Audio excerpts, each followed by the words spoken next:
in some countries, sport is like the national pastime. That's But in true. the Philippines, some might say that pageantry is the pastime.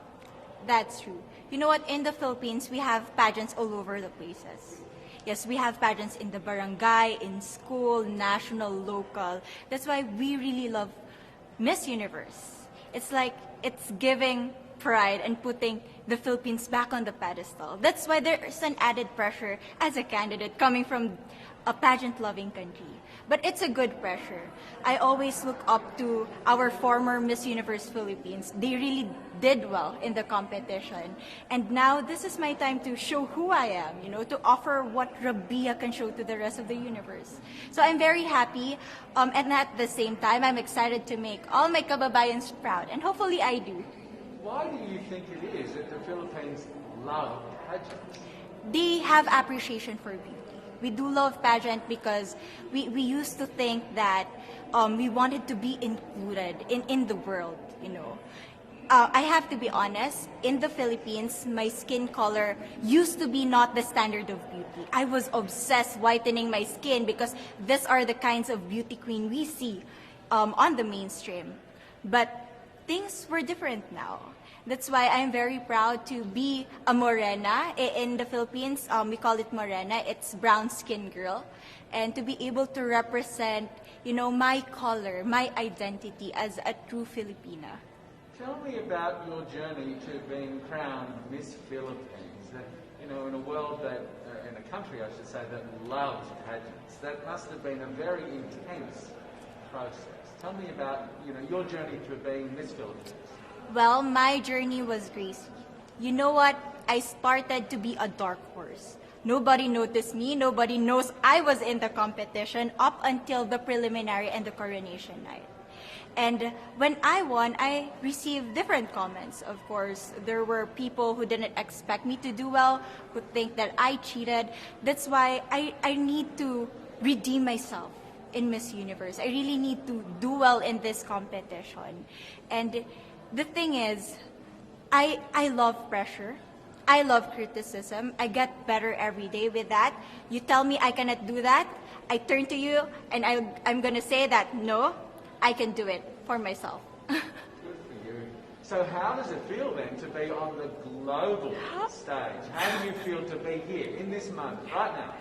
It's crazy, but I'm overwhelmed with the support, not just from the Filipino community, but also from Thailand, Latin countries who do appreciate me as a candidate, as a person.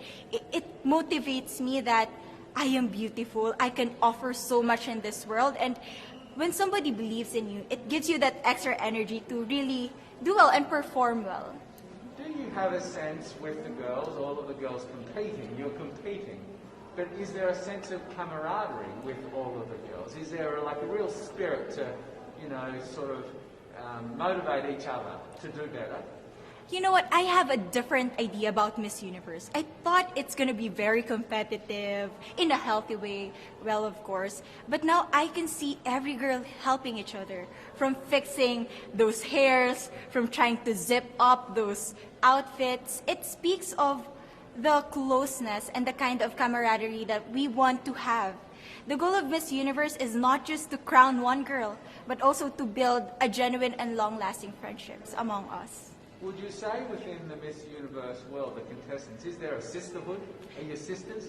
There is sisterhood. I can say I was able to talk to different representatives from different backgrounds, different cultures. And despite our differences, there's so much to be highlighted in what binds us together.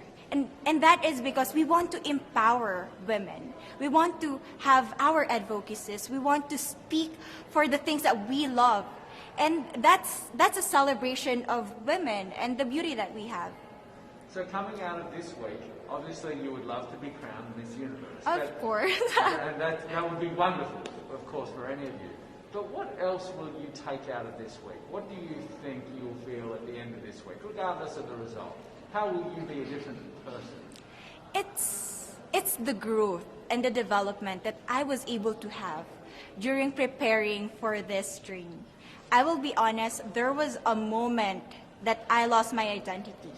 because I was put under pressure. I was in that position in which I feel like I'm not good enough.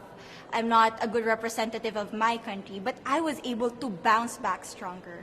And if I was able to do that for Miss Universe, I will be able to do that in life. That is my greatest takeaway from Miss Universe. Okay, so the Philippines have a huge amount of fans. Yes.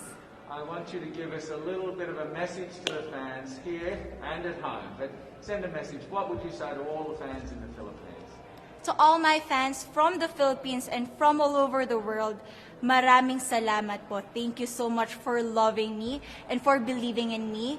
It means a lot to somebody who is so naive in this industry, who has no idea how to become a beauty queen on the first day of my journey. But because of your love and support, I was able to be the woman that I am today. And regardless of the result, I may or I may not win the crown, but one thing is for sure, I'm gonna make you all proud.